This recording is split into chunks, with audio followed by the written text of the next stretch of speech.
Welcome to the Lexi Masterclass here at the Fabled Academy. Today we are taking a look at the Lexi basics with Brodie Spurlock. He top-8'd the Pro Tour Baltimore and won 2 Battle Hardens with Lexi. Brodie, welcome to the Academy. Hey everyone, thanks for having me on, Alex. I am excited to dive into all things Lexi.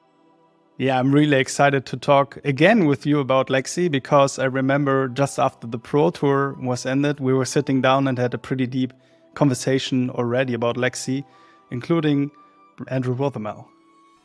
Yeah, Andrew is kind of the guy who got me into Lexi. One of my teammates, when I was first trying to learn her before Pro Tour Baltimore, he had already been playing her for a long time and answered a lot of my questions and kind of helped me get up to speed for that event.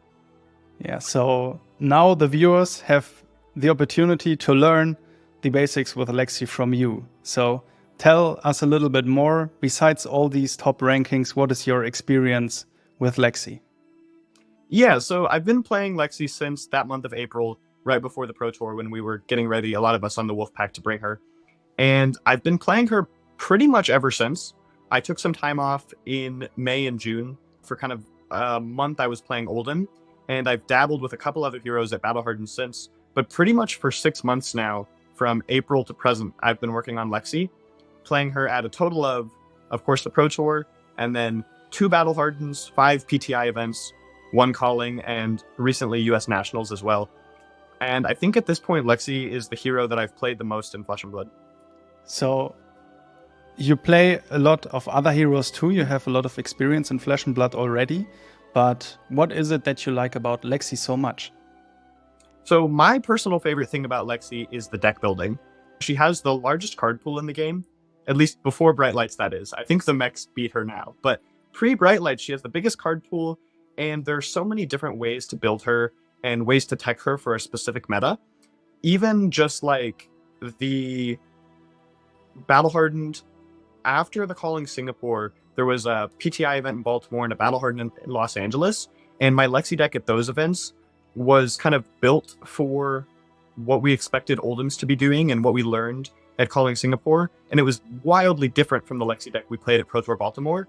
So even though I've been playing Lexi constantly for 6 months, almost every deck list is totally different, and I think that's what I love about her so much. I've been playing her nonstop, and I still have no idea what the best 80 looks like.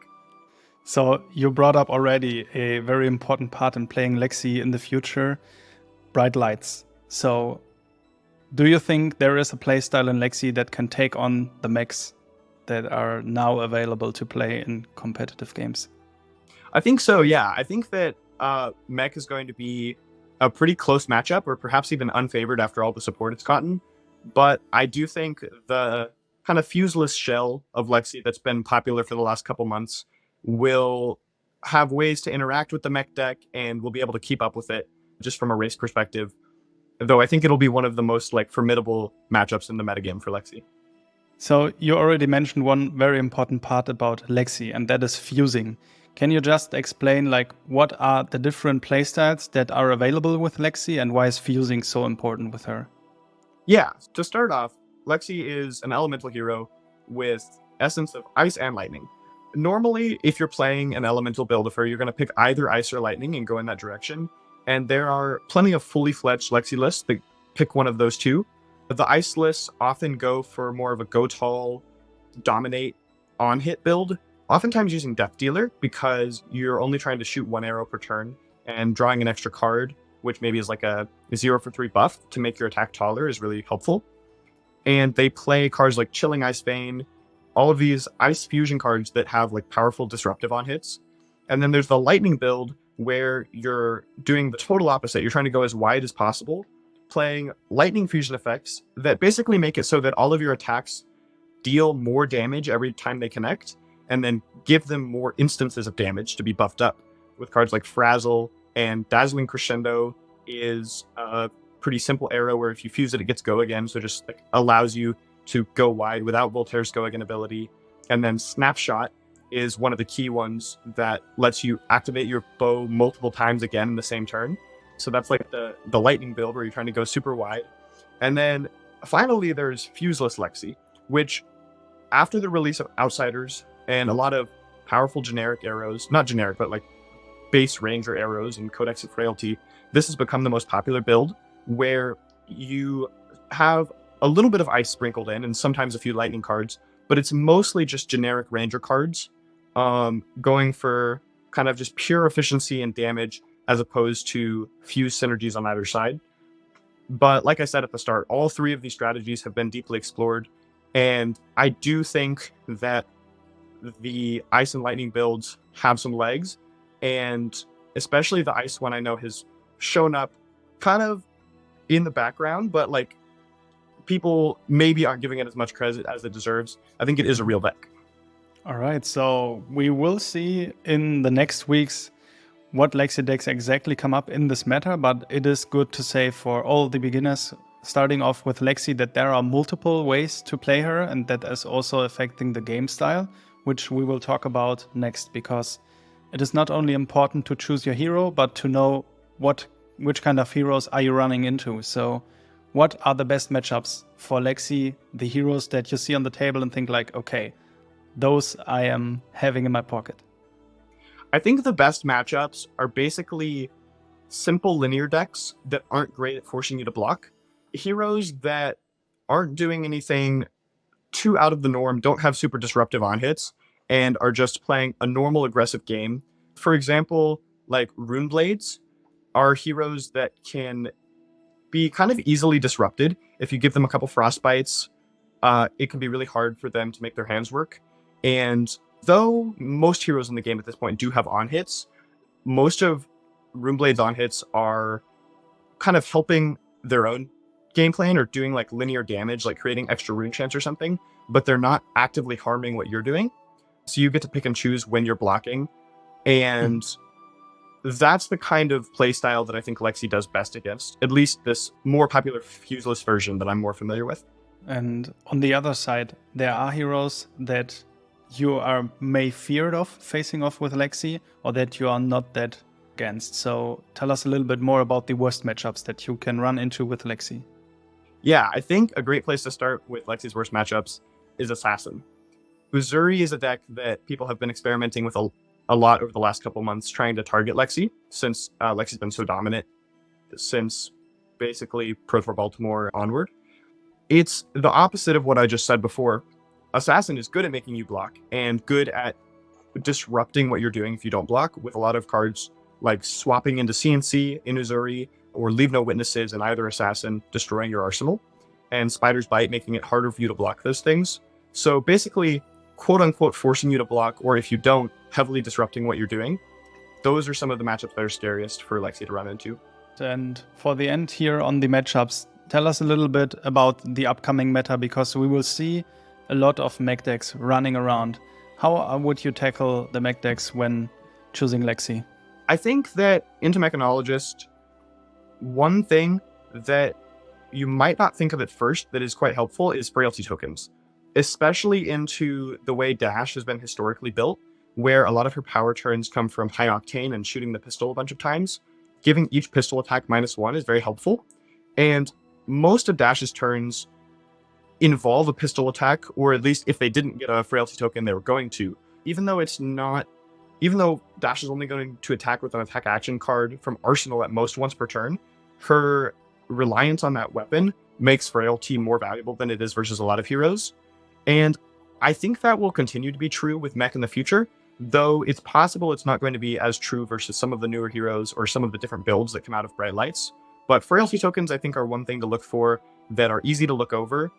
And then I will say versus Mechanologist, I think Ice is not as effective as it is versus some other aggro decks, because Mech has more blues in general and is more flexible with their resources. Tekla Foundry Heart, some of the decks are playing Hyperdriver, which gives them just more access to resources, and their hands are a little bit more modular in how they play. They can like block with certain cards or like change their sequencing a lot more freely based on exactly how many resources they're going to have access to than something like Viscerai, for example. So that is one challenge you might run into when playing Lexi into Mech, is that Ice is not going to be as effective as disrupting them as it is versus a lot of the other decks from the past. So mentioning the frailty tokens, one card comes up for sure is the Codex, which is an expensive card that you are running when playing Lexi competitively. But let's dive a little bit more into the cards that you actually need to play competitively with Lexi. When you are starting out, maybe you don't want to buy every card, but Codex of Frailty is one to look into for sure. But besides that, what cards would you recommend picking up from the Majestic slot? The number one Majestic that you absolutely need to be competitive with the fuseless version of Lexi is Voltaire. This is her bow, Voltaire Strike twice. It is the only bow in the game that can be activated more than once per turn, and allows you to be very flexible and play multiple arrows per turn because it can just give an arrow go again inherently. It can also give it +1 if you no longer need your action points for that turn. So super flexible, very efficient. Definitely get Voltaire. It is worth mentioning if you're playing the Ice build of Lexi, a lot of those decks play Death Dealer, which is a token. So if that's the direction you're going, it is quite possible you won't need a Voltaire. Just wanted to toss that in there. Other Majestics. 3 of a Kind is one of the most powerful. The card reads, pay 1 resource, draw 3 cards, and until end of turn, you can only play cards from your arsenal.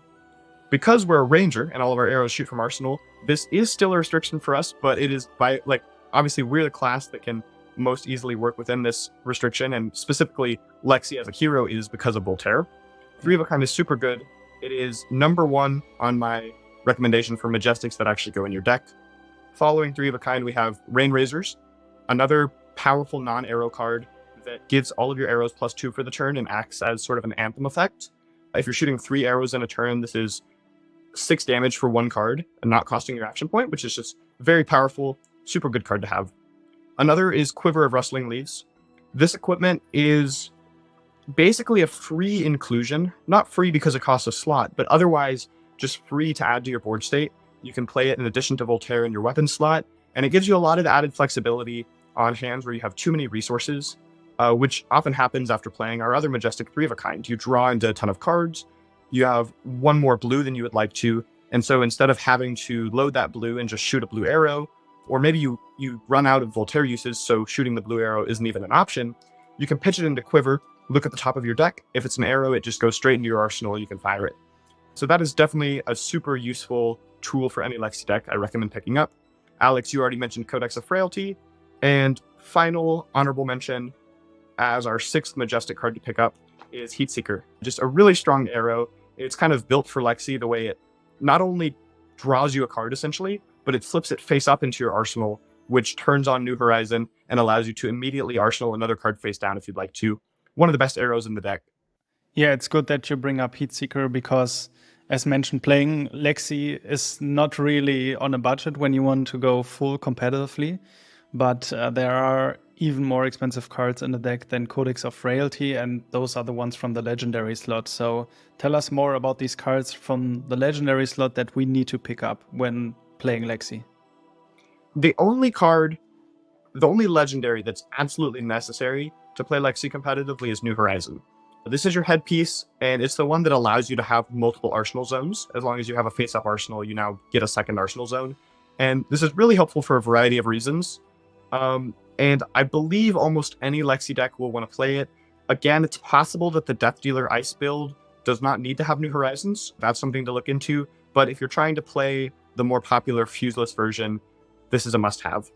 Beyond that, the only Legendary that is really a good idea to try to get at some point is a chest piece, ideally Fabled Spring Tunic. Trench of Sunken Treasure is another one that a lot of Lexi lists play both at this point, and you bring them in for different matchups. But one or the other can be fine if you're working on a budget. If you have the choice, I would probably say start with Tunic and get Trench later. But there are matchups where one is better and the other is better. And I know there are a lot of Lexi decks out there that play just Trench. Either of those two chess pieces would be the second thing I'd look for past New Horizon. Yeah, Tunic is an expensive card, but it just got a reprint in Bright Lights, so it will be a little bit more available and prices may come down. But it is safe to say, like you said, that New Horizon is, at least for the Fuseless version, a must-have. And yeah, when beginning with Lexi, that's something to be aware of. When you have these cards lined up in your deck and you're actually going to your games, what are the main lines or the main play patterns that you want to pull off with Lexi? The first thing I want to talk about is just Voltaire and using resources in Lexi. Most decks in the Fuseless version play somewhere between 15 and 17 blues, and The goal is to have 1 blue per turn to kind of fuel your turn with resources. And on the average turn with Lexi, you're looking to activate Voltaire twice, which means you're going to be automatically spending 2 resources. Let's say that your hand is 1 blue, 2 arrows you want to load with Voltaire, a 4th card that you're going to try to arsenal at the end of the turn, and then you already have an arsenal set up that probably is an arrow you're going to fire at the end. Of these 3 arrows you're looking to fire in the turn, if you're going to spend 2 of your 3 resources on Voltaire, you only have 1 extra resource to spare. So ideally, you have 1 1-cost arrow and 2 0-cost arrows. For this reason, I often look to arsenal 0-cost arrows instead of 1-cost if I have a choice. If, for example, my options are block with an infecting shot or an endless arrow, and whichever one I don't block with, I'm going to arsenal. In a vacuum, I would often rather block with the infecting shot and arsenal the endless arrow because of this cost restriction and the desire to never have more than 1 1-cost arrow in most hands. Sometimes it's fine. One time it's fine is if you have Tunic. This is like the most common resource, or most common use of the Tunic resource in Lexi, is just hands where you have 2 1-cost arrows and you want to play a normal hand where you're just pitching 1 blue. You use Tunic, so you're now up to 4 resources, and you can activate Voltaire twice as well as fire 2 1-costs. That's the first thing to think about. Another is the New Horizon effect that gives you a second arsenal, and how that kind of goes hand in hand with Lexi's hero ability. So Lexi basically says, once per turn as an action, you can flip your arsenal face up, and if you reveal an ice card this way, or if you flip up an ice card this way, your opponent gets 1 frostbite token. If you flip up a lightning card this way, your next attack this turn gets go again. And if you don't do either of those things, that's fine. You still get to just flip up the card, which is very important for creating that second arsenal zone with New Horizon. There's a lot of flexibility here. The most common thing you're going to do is flip up an arrow, shoot 2 more arrows, and end your turn firing the one you flipped up at the start. But sometimes when you're trying to set up, you will flip up the card that's already in your arsenal, fire 1 or 2 arrows with Voltaire, and then just pass your turn, leave the card flipped face up, and arsenal a second one to go with it. And so next turn, you're going to have a 6-card hand to work with. And this is very common with something like Rain Razors. Let's say the hand you draw is Rain Razors plus 2 blue arrows and Arctic Incarceration. A lot of decks are playing this Arctic Incarceration red as just a nice 1-card play to try to disrupt your opponent. And let's say you have a red Searing Shot face down in your arsenal. This hand is not super good at using Rain Razors because at most you're going to be able to fire 2 arrows and one of them is blue. Not very efficient. A likely play pattern here is you're going to block 6 with your 2 blue arrows. On your turn, you activate Lexi just to flip Searing Shot face up and create a second arsenal zone.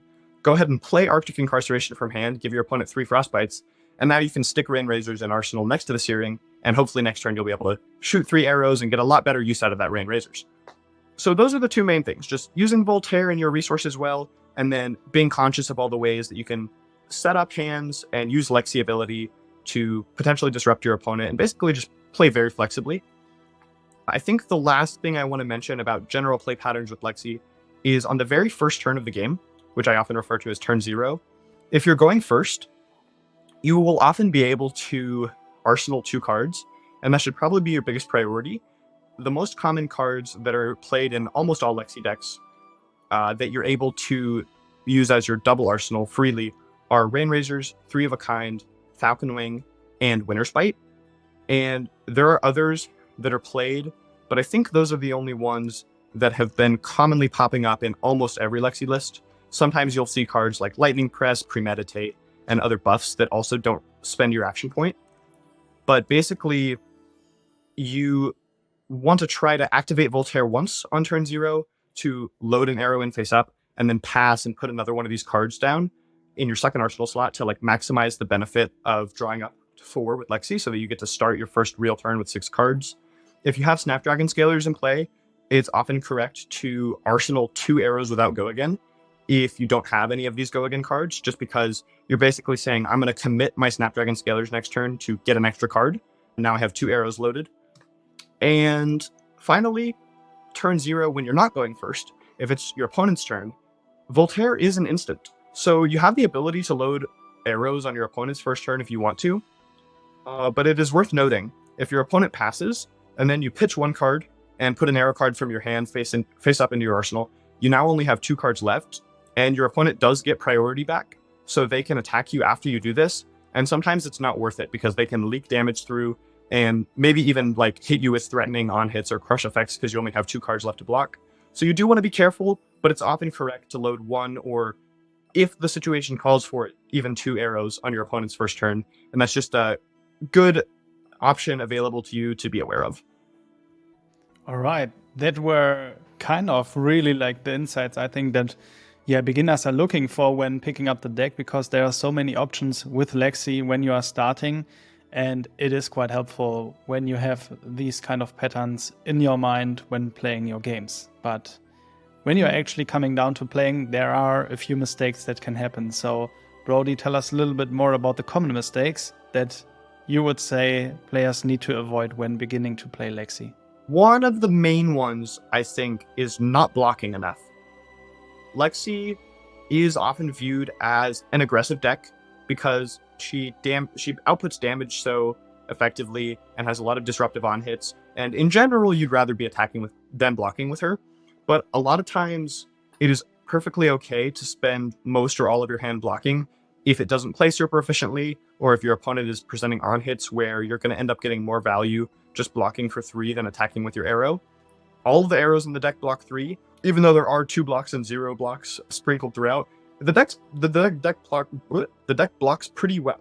Cards like Codex of Frailty you often hang on to because it's so powerful when you're playing it, and it only blocks for 2. Same thing with 3 of a kind. Rain Razors you literally can't block with, but arrows, just feel comfortable blocking with them. I think people sometimes will just try to hang on to their cards too much. On a related note, with 3 of a kind, I think if you have a Rain Razors, then you want to try to pair these cards together and keep as many cards as possible to have a huge turn where you're buffing up a ton of arrows because of how many cards you get to draw with 3 of a kind. But if you don't have a Rain Razors and you're just going to play a 3 of a kind by itself, I think people sometimes hold too many cards, and then after they draw 3, they end up with more cards than they can use. And after playing out their hand and arsenaling 1, they just have 1 or 2 cards floating in their hand that they wasted, and they only get to draw 2 or 3 cards for the turn. With 3 of a kind, think through the 3 cards you're going to draw, what they're likely to be, and how many cards you think you're going to end up spending on your turn. Try to leave 1 left over to be able to arsenal at the end, depending on the situation. In general, you want to try to end your turns with an arsenal with Lexi, but go ahead and block with the rest of the cards.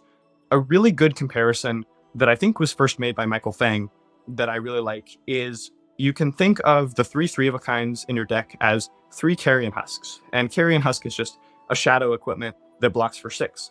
And what that means is you basically get to block with 2 of your cards from hand, quote unquote, for free, because then you play 3 of a kind and you draw 3 cards and now you're back to full hand size. So yeah, don't be afraid to block. Definitely try to be blocking more with 3 of a kind unless you have a specific reason to keep your whole hand. And then this isn't necessarily a mistake, but arrow sequencing is one thing that I think people sometimes don't put a lot of thought into. And I think almost always you can find some reason why you would want to shoot 1 arrow before another. If your turn is going to involve just shooting 2 arrows and then shooting the 1 in your arsenal, almost always you have to end with the 1 in your arsenal, but you have a choice of which of the 2 in your hand to shoot first. So just put thought into which one do I want to reveal to my opponent first, because often this is the biggest reason why you'd shoot 1 before the other, is like, do I want to reveal this on hit that I really want to hit first and make them debate whether they want to block it because I have another card in my hand and they don't know what's coming, or do I want to hide the powerful on hit from them? It often comes down to that, like which one is more important to you that it's going to hit. So sequencing in general, just like think about it, try to predict what your opponent's going to be thinking when you play each of these cards. And finally, Codex of Frailty. Just wanted to go over the basics of this card. The way it functions, where both players who have an empty arsenal zone put an attack from their graveyard back into their arsenal, and then anyone who did that discards a card. The best way to play Codex of Frailty is with no cards. So you get to get an attack back, but you don't have to discard. The way the card functions, it says both players discard, and then the game looks at your hand. It's like there are no cards to discard. Great, you just got a free card from your arsenal. So just always try to end on Codex with no cards remaining in your hand, and make sure you're paying attention to which targets you have in your graveyard, so that if you're going to end your turn with end all of your actions before you play Codex with no floating resources left. Make sure you have a good 0 cost you want to grab, and that you don't accidentally trap yourself with, say, all 1 costs, and then you have nothing to shoot them with. In general, because Codex of Frailty creates a Ponder token where you're going to draw at the end of your turn, you don't really want to have another non-go-again arrow face up in your arsenal when you play Codex, because if you ponder into an arrow without go-again and you already have one in your arsenal, unless you have Snapdragon Scalers, you can't really arsenal both of them, because that clumps your next turn and makes it so that you can't clear an arsenal zone to start loading arrows with full tear. Falcon Wing is often very helpful for this reason. If you have an arrow already in your arsenal without go again, you can get Falcon Wing off of Codex, shoot Falcon Wing with go again, and then play that last arrow to clear it and make space for your Ponder to clean the arsenal. That's just something to think about. If you don't have a Falcon Wing, or you can't, for some reason, do this efficiently, it's often correct to just hang on to Codex and use it as your arsenal card at the end of turn, so you can clear out your arsenal, put it there, and then next turn, you know you're not going to have anything stuck in arsenal when you play Codex, because it's the only card in your arsenal. Yep, those are just some good tips for mistakes to avoid. Wow, thank you so much. That was amazing. So, is there any bonus tip left that you can give us when playing Lexi at the beginning? I do have one bonus tip, which is with Quiver of Rustling Leaves, there is this fun interaction that comes up sometimes. If you have no cards in your arsenal, and for some reason you have multiple blues in your hand that are extra, most commonly this is going to be off of a 3 of a kind, or let's say even a double 3 of a kind, where you played 1 from hand and then 1 from arsenal. If you have just 6 extra resources you're willing to burn, you can pitch 3 to put Quiver of Rustling Leaves on the stack, and then before it resolves, you can say, I want to respond to my Quiver, and you can pitch another 3 to activate it again, and now there are 2 Quiver layers on the stack. The first one will resolve. If it sees an arrow, that arrow goes into your arsenal face up. Then the second one resolves. It'll look at the next card of your deck, and you can get a second arrow. Then you fire one of them, and the other one just gets to hang out for next turn, or maybe you Snapdragons and play both. That's a fun interaction that is really easy to miss if you don't read Quiver carefully. Good thing to be aware of. It doesn't come up very often, but it is fun when it does. Wow, I'm so stoked to try that out myself. Like, I've not playing Lexi full power yet, and I'm pretty sure that will be a ride, but now with your tips it's a lot easier. And I'm also curious on all the viewers, comment down below what's your experience with Lexi and whether you want to hear more from her or not. Also, Brodie, we are at the end here now. Do you want to shout out anyone? I do. I want to shout out my mom, first of all, for traveling with me to a lot of these events and just supporting my flesh and blood pursuits in general. She's the best mom I could ask for. And I also want to shout out my testing team, the Wolfpack, for helping me prepare for all the tournaments and just being an incredible group of people to enjoy this game with. And I guess 2 Lexi-specific shout outs from the team. The first is Andrew Rothermel. Like I mentioned at the start of the video, he was kind of my Lexi mentor when I was getting into the hero, and really helped me with all the questions I had, getting me up to speed to be able to play her at Pro Tour Baltimore. And Michael Fang as well, for right before Pro Tour Baltimore, at the very end, I was planning to switch and play Oldhim, and he convinced me to just go with my testing and go with what I had more experience on and just play Lexi. And it was definitely the correct choice. I ended up making the top 8, and I would not have if it weren't for him. And then also he has just been working on the deck with me and helping me with it. Ever since Oldhim LL'd, he has kind of come over to the Lexi side. So yeah, thanks to Mom and my teammates. I can just underline that the Team Wolfpack and the support of your mom is such a grace to have for you in the game. And I'm also very thankful that I could witness that Pro Tour Baltimore time myself. So for all the viewers who haven't seen the videos yet, check them out on the channel and definitely subscribe, because we have some very spicy edited after movie coming up with Team Wolfpack from the Pro Tour Baltimore. Brodie, thank you so much for taking the time and diving into Lexi here, giving us your insights on her for beginning. Yeah, thanks so much for having me on. I hope people found it helpful, and good luck to everybody who is just starting their Lexi journey. To all the viewers, thank you for tuning in today's masterclass. If you found this lesson helpful, leave a like on the video, and if you have further questions, leave them down in the comments for Brodie. Subscribe to the channel to see future masterclasses and watch one of the other videos on the channel.